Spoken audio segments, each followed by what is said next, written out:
What happens when a music legend sits down for what should be a friendly chat, only to face disrespect and condescension from someone who clearly forgot who they were talking to? In just 34 seconds, one cutting remark would expose a host's true colors and trigger one of the most justified walkouts in television history. Rod Stewart arrived at the studio that morning expecting a typical promotional interview. The rock icon had graced stages around the world, sold over 100 million records, and earned the respect of generations. But respect was the one thing he would not find on Lorraine Kelly's set that day. The show opened with the usual pleasantries. The studio lights gleamed off the polished desk as Lorraine Kelly smiled for the cameras, her panel members seated beside her. To her left sat Marcus Webb, the show's resident entertainment correspondent, and to her right, fashion commentator Sienna Clark. Both seemed eager for what they assumed would be a light-hearted segment with a legendary musician. Rod walked onto the set to applause, settling into the guest chair with the ease of someone who had done thousands of interviews. He wore a sharp blazer, his signature hairstyle perfectly in place, and he greeted everyone with genuine warmth. "Rod Stewart, welcome to the show," Lorraine began. But there was something in her tone, something dismissive. "So lovely of you to squeeze us into your busy schedule." Rod smiled politely. "Happy to be here. Thanks for having me." "Well, we are just thrilled," Lorraine said, exchanging a glance with Sienna that didn't go unnoticed. "I mean, it's not every day we get someone from, well, your era on the show." The first jab landed subtly. Marcus shifted uncomfortably in his seat. "My era?" Rod's smile tightened slightly, but he maintained composure. "Music doesn't really have an era, does it? Good songs are good songs." "Oh, of course," Lorraine waved her hand dismissively. "I just mean, the younger audience might not be as familiar, but that's fine. That's absolutely fine." Sienna jumped in, perhaps trying to smooth things over. "Rod, your new album has been getting wonderful reviews." "Thank you," Rod replied, his posture straightening. "We worked really hard on it. The band and I spent months getting every track just right." "Months," Lorraine repeated, a smirk playing at her lips. "Must be nice to have that kind of time, I suppose, when you're at a certain point in your career. There's no real rush anymore, is there?" The camera caught Rod's expression shift. His jaw tensed. "I wouldn't say that," he responded carefully. "Creating quality music takes time, regardless of where you are in your career." Sure," Lorraine said, leaning back in her chair with an air of superiority. "But let's be honest, Rod, you're not exactly competing with the Harry Styles and Dua Lipa of the world anymore. This is more of a legacy project, isn't it? For the fans who remember you." Marcus actually flinched. Sienna looked down at her notes, clearly uncomfortable. Rod's eyes narrowed. "Remember me? I sold out arenas last year. Real arenas, not half-filled theaters. People of all ages." "Did you, though?" Lorraine's tone dripped with condescension. "I mean, really? Because from what I understand, it's mostly the older crowd, isn't it? The nostalgia circuit." "Lorraine," Marcus tried to interject. "I actually read that his tour numbers were—" "Marcus, please," Lorraine cut him off without even looking at him. "I'm having a conversation here." She turned back to Rod. "Look, there's no shame in it. Everyone gets older. Your voice certainly has. We all heard you at that charity thing last month. Bit rough around the edges, wouldn't you say?" The studio went silent. Even crew behind the cameras seemed to freeze. Rod leaned forward slowly. "Excuse me?" "Your voice, darling," Lorraine continued, apparently oblivious to the line she was crossing. "It's just not what it used to be. That's natural. Father Time catches up with all of us. Well, most of us." She touched her own face, as if to suggest she'd somehow escaped aging. "My voice is fine," Rod said, his tone hardening. "I've been singing professionally for over 50 years. I think I know my instrument." 50 years? Lorraine laughed. "Exactly my point. 50 years of wear and tear. Look, I'm just being honest here. Someone has to be. Your newer stuff, it's just not at the level of your old hits. Maybe it's time to just, rest on those laurels." Do the greatest hits tour thing and call it a career. Sienna looked horrified. Lorraine, I don't think. Sienna, honestly, must everyone interrupt me today? Lorraine snapped at her own panelist. I'm trying to have a frank discussion with our guest. A frank discussion? Rod's voice rose slightly. Is that what you call this? Because from where I'm sitting, sir, this feels like you trying to tear down someone who's accomplished more in music than you ever will in broadcasting. Lorraine's face flushed. Oh, here we go. The fragile male ego can't handle a woman asking real questions. Real questions? Rod shot back. You haven't asked me a single real question. You've just been insulting me since I sat down. Marcus tried again. Maybe we should talk about the album tracks. I personally loved the third song. Marcus, for the last time, I am conducting this interview, Lorraine said sharply. Then she turned back to Rod with a sickeningly sweet smile. You know what your problem is, Rod. You can't accept that your time has passed. The music industry has moved on. The world has moved on, but you're still here, clinging to relevance. The statement hung in the air like poison. Rod stood up slowly, his hands gripping the armrests of a chair. You know what, Lorraine? I've done thousands of interviews in my life. Thousands with journalists who actually respected the craft, who asked thoughtful questions, who treated their guests with basic human decency. And then there's this. Oh, are we being dramatic now? Lorraine's voice was mocking. Going to storm off because someone finally told you the truth? The truth. Rod's voice was steady, but filled with quiet fury. The truth is, you're a small person who gets off on trying to make others feel small. The truth is, you have no idea what it takes to create something lasting, something meaningful. The truth is, I came here to talk about music and instead I walked into an ambush by someone desperate for ratings. Lorraine's face went red. How dare you? This is my show. My show. Then you can have it, Rod said simply. He reached up and unclipped the microphone from his lapel. Because I'm not staying here to be disrespected by someone who wouldn't know real talent if it sang her a lullaby. You can't just leave, Lorraine sputtered, her composure cracking. We're in the middle of. Watch me, Rod interrupted. He placed the microphone on the desk with deliberate care. You want to know why my career has lasted 50 years? It's because I respect music. I respect my fans. I respect myself. 3 things you clearly don't understand. Sienna had tears in her eyes. Marcus looked like he wanted to applaud, but didn't dare. This is outrageous, Lorraine said, standing up now, too. You signed a contract. You agreed to be here. I agreed to an interview, Rod corrected her. Not a roasting. There's a difference. Maybe you should learn it before you book your next guest. Oh, please. Lorraine's voice turned shrill. You're just like all the other washed-up stars who can't handle criticism. Thin-skinned and pathetic. Rod paused at the edge of the set and turned back. His voice was calm, measured, devastating. You know what's pathetic, Lorraine? Needing to tear someone down to feel important. I genuinely feel sorry for you. I've met thousands of interviewers, and you're the first one who seemed to actually hate the person sitting across from her. I don't hate you, Lorraine protested, but her voice wavered. I just don't think you're as relevant as you believe you are. And I don't think you're as important as you believe you are, Rod replied. But the difference is I don't need to prove it by attacking you. I can just walk away. Marcus finally found his voice. Rod, mate, for what it's worth, I think you're brilliant. Always have been. Rod nodded at him gratefully. Thank you, Marcus. That means something. Marcus, you're fired, Lorraine snapped. No, he's not, Rod said firmly. Because if you fire him for showing basic decency, every musician in the industry will hear about it. And good luck booking guests after that. Lorraine opened her mouth and closed it again, clearly calculating.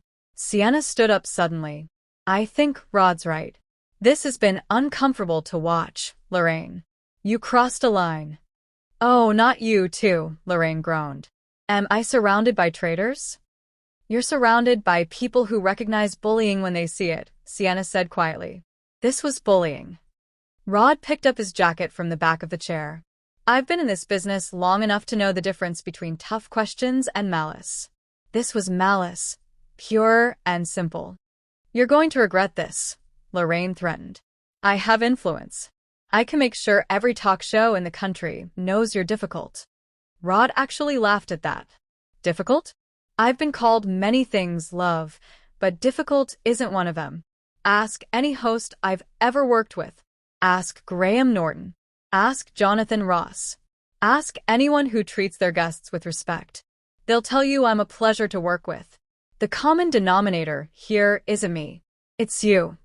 The crew members were exchanging glances. A camera operator actually nodded in agreement. This is my reputation on the line, Lorraine said, her voice rising to near hysteria. You can't just humiliate me like this on my own show. I didn't humiliate you, Rod said, his tone almost gentle now. You did that yourself. I just refused to participate in it. He walked toward the studio exit, his footsteps echoing in the suddenly silent space. Fine, go, Lorraine shouted after him. See if I care. We don't need you. We don't need his beans who can't take a joke.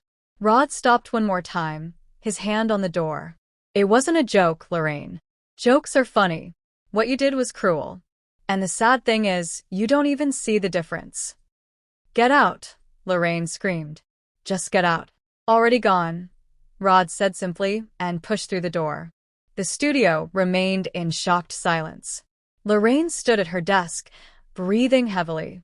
Her carefully constructed television persona shattered. Marcus and Sienna sat frozen, unsure what to do. A producer's voice came through someone's earpiece, audible in the quiet. We're cutting to commercial now. Lorraine sank into her chair as the red recording light went off. Her hands were shaking. Marcus began carefully. That was really unprofessional, Lorraine said. Oh, shut up, Marcus, she muttered. No, he said, surprising himself with his own firmness. I won't shut up. He was a guest. He came here in good faith. And you attacked him. Why? I was trying to ask hard questions, Lorraine said weakly. Those weren't hard questions, Sienna interjected. Those were insults dressed up as questions. There's a difference. Lorraine looked up at them both, and for a moment something like realization flickered across her face. But then her expression hardened again. You're both overreacting. This is television. Sometimes things get heated. Heated is one thing, Marcus said. What you did was something else entirely. In the hallway outside, Rod was met by his manager, who had watched the entire thing unfold from the green room monitor. Well, his manager said, that was something. She gave me no choice, Rod replied, his adrenaline still pumping. I wasn't going to sit there and let her disrespect me like that. I know, his manager said. And for what it's worth, you handled it perfectly. You kept your dignity. Did I, though? Rod asked, suddenly tired. Or did I just give her what she wanted, a scene? Drama? You stood up for yourself, his manager said firmly. That's never the wrong choice. Back in the studio, the production team scrambled to figure out how to fill the remaining airtime. Lorraine sat at her desk reapplying lipstick with shaking hands, trying to compose herself before they came back from commercial. What do we even say? Sienna asked quietly. How do we explain this to viewers? We don't, Lorraine said curtly. We move on to the next segment. Pretend it never happened. You can't be serious, Marcus said. People will talk. This will get out. Then let it, Lorraine snapped. I'll spin it. Temperamental celebrity walks off set. It's not exactly unheard of. But that's not what happened, Sienna protested. You provoked him deliberately. That's your opinion, Lorraine said coldly. The floor manager gave them a 30-second warning. Lorraine straightened her shoulders, fixed her smile, and prepared to face. Michael seemed to be searching for a response, but Teddy wasn't finished. I've met artists who came up through the traditional route. Labels spent millions developing them, marketing them, manufacturing their image, and some of them can't even write their own songs. They lip sync at concerts. They've never felt the terror of playing for an audience of 5 people who might walk out at any moment. He gestured to himself. I've done all of that. I've written every song. I've sung Every note. I've connected with fans one by one until there were millions of them. And now someone who's never written a song in his life wants to question whether I'm a real artist. The accusation landed with devastating precision. Michael's composure was visibly cracking. "I'm not questioning your talent," Michael said, his voice defensive now. "I'm questioning the system that creates overnight sensations who might not have the foundation for lasting careers." "Overnight?" Teddy laughed, but there was no humor in it. "I've been doing this for over a decade. I moved to LA with nothing. I slept on couches. I took any gig that would have me. I built a YouTube following one subscriber at a time over years. Lose Control took off after I'd already put in more work than most legitimate artists ever will." He shook his head slowly. "The only thing overnight about my success is that you just noticed it. The people who've been following me for years know exactly how long this took and how hard I fought for it." He straightened his posture, and despite the casual clothes and the unconventional look, there was something undeniably commanding about him. "I want to say something to everyone watching who has ever been told they don't fit, who has been rejected because of their size or their look or their background, who has been made to feel that success isn't for people like them." His voice grew stronger, more passionate. "The industry will tell you that you need permission, that you need approval from the right people, that you need to look a certain way and act a certain way and fit into the boxes they've already created. But that's not true. Not anymore. You can find your audience directly. You can build something real without anyone's blessing. You can prove them all wrong the way I did." He looked at Michael one final time. "I don't need your validation.